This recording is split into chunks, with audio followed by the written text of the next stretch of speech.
доста курта игра с ръка. Ето сега повторението. Моментът, в който без никакво съмнение, разбира се, без никакво съмнение. Ираков. Надясно Киряков е сам. Киряков предпочита да играе сам. Влиза в наказателното поле Великолепно.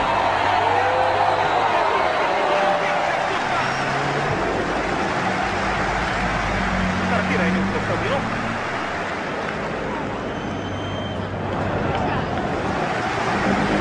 Ето, че и защитата на италианците може да бъде преодоляна.